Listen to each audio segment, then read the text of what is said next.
Hey everybody, it's Masterath here, and I have a new intro for this MasterRants.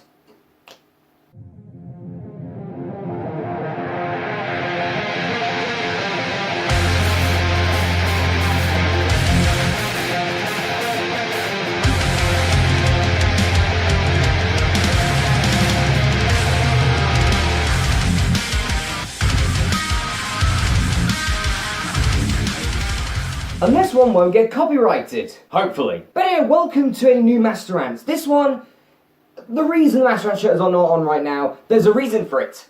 It's not because it's in the wash, it's because we're going to be talking about Steam, and not the kettle variety. And this little bastard here is on various Steam games, The Binding of Isaac, The Binding of Isaac Rebirth, Afterbirth, and Afterbirth Plus. Now, for people that don't know what Steam is a very good idea. Pretty much you go onto Steam and you can buy games off it. You don't have to worry about trying to find space to pop the discs and everything. Pretty good idea, pretty unique setup. And there are some companies that are able to sell their games they made like 20 years ago in a collection for not much, just to get a little bit of extra money. So it's nice. Sadly, it's also a dumping ground for shit games. And that includes some games that have passed the greenlight system. But that's not what this rant is about. This rant is about Steam reviewers. People who review games on Steam. Some of them do it properly, and they actually review normally. Some just like event frustration, to be honest, and then go, not recommended, even though the game's actually pretty good. The reason this has come along is because of the game Guild of Dungeoneering. It is a great game, made about 2 years ago, and yeah, I really enjoy playing it. It's probably my favourite game on Steam of all time. So after 40 hours playing it, I thought, do you know what, I'm actually going to give them a review. I very rarely give Steam reviews, but because the game was so good, I thought I'd review it. I gave it a very positive review, to the point of actually asking for DLC or a sequel, but, you know, the game's just that good. If you haven't played it, go play it. It is brilliant. It's like Darkest Dungeon, but not as well polished in the graphics sense, more funny, and more simple. So, yeah, it's all good for people, for beginners. But there are some Egypts on there who have said they've downvoted the game for really stupid reasons. First off is some moron who said the game was repetitive and boring. Isn't that every game? There are many games out there that you can say are completely different every level. Like, completely different. It's like you go from an FPS, you know, you go from a shooter, and then you're going to a platformer now. Yeah, and then you're going to go from the platformer, you go to a random sports game for some reason. But then you go to an RPG after that. That's different. It's also a complete mess. If you think that that kind of repetitiveness is boring, then please stop playing games. Your mind is not good for it. The game has different dungeons, different enemies, different bosses. You can get your characters extra battle scars, which could either increase or decrease their abilities. You can get extra items, you can get extra classes, extra characters, and you've got 2 extra DLC as well to play about with and have like a complete new dynamic of the game. Different opponents, different traits, different styles, different battles. Highly doubt that not every battle's the same, apart from I win. The second guy, and this is one I really want to talk about, is he said the card-based system is just down to RNG. People don't know, RNG stands for random number generator. And pretty much the system will generate a number, and then whatever happens corresponding to that number will happen. It also happens with a lot of online card-based games, like Hearthstone, for example. So, because the card-based system is based off luck, apparently that's a bad thing. Okay. Let's go to an actual card game that's not on the internet. Well, not started on the internet anyway. Let's go for something like Yu-Gi-Oh! It's probably the card game I know the most about. Just picture it. You're at your local tournament finals. It's 1 apiece, and the third match is not going your way. You're down to your last 500 life points, and you have 1 dead card in your hand. Nothing on the field. Your opponent has a bit more life points than you. About 1,000, let's say. You think, oh, I might be able to beat that if I draw just the right thing. But they've got a beefy monster on the field. And armed with a lot of big equipped spells. And things that prevent you from doing other stuff. But let's say, to this guy's liking, that you go, right, it's my turn. I hope I get it right. Oh, hang on a minute, hang on. Turn the deck over, look through it. What's going to help me, what's going to help me? Oh, that will. Yeah, that will as well. I'll take that, and that. What's my next card going to be?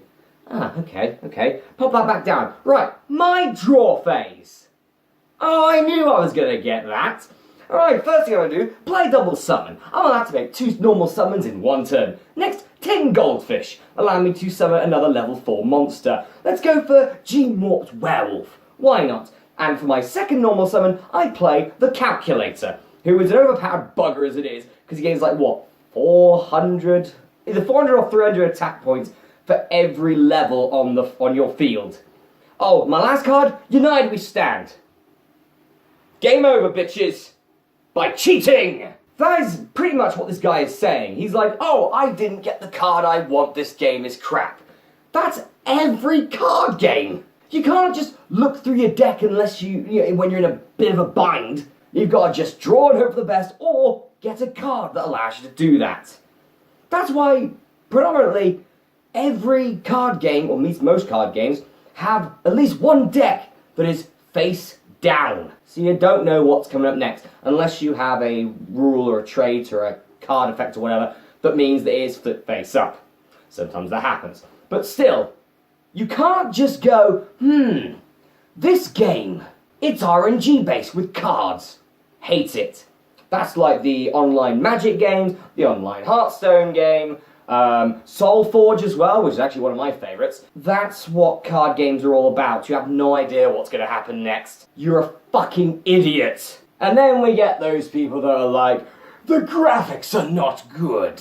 Okay, you're a AAA knobhead if you think that all these games are supposed to be 4K graphics. They're supposed to be amazing. They're supposed to be so good, but the plot is so bad. The gameplay is boring. The characters are about as charismatic as a wet tampon. But the graphics are good. That makes it a good game. Here's a rule for you. In my personal opinion, there are 4 big things in video games. Graphics, music, plot, gameplay. Simple enough, right? If you have bad music, or no music at all, you could still have a good game. If you have bad graphics, or very retro graphics, you could still have a good game. If you have a bad or no plot whatsoever, you can still have a good game. But if you have bad gameplay, the game's going to be bad. This is one of my biggest gripes with gaming, that people think that graphics are the most important thing to a video game. They're not. They're nowhere near it, in my opinion. I could give you the example of Sonic 06. Alright, that's got pretty decent graphics, pretty good music, the plot is crap, but the gameplay is crap. The game is one of the worst Sonic games ever made. It's actually rivaling Sonic Boom as being the worst Sonic game ever. People have got different opinions on that. Personally, I would say that Sonic 06 is worse, because I've never played Sonic Boom, but Sonic Boom got a good television show out of it. Sonic 06 did not. I'm bloody happy about it, because I would not want to have to see Elise on every single bloody episode. I'd take sticks over Elise, personally. So if anyone who really thinks that graphics are the most important thing to a video game, you're probably about 12. You never knew the great games of the 90s and the late 80s, you know, like Mario, like the original Marios, the original Sonics, yeah, Metroid. Oh, I got another example here. Check out Rise of the Robots. Oh, that game's graphics were revolutionary for their time. The music was designed by Brian May of Queen. Sadly, the gameplay was crap. So the game sucked.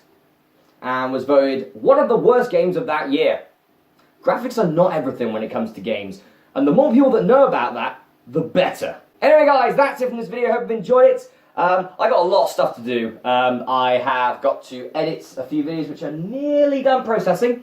I've got some other stuff to do, and I've got to make a video to celebrate 2,000 videos on my gaming channel.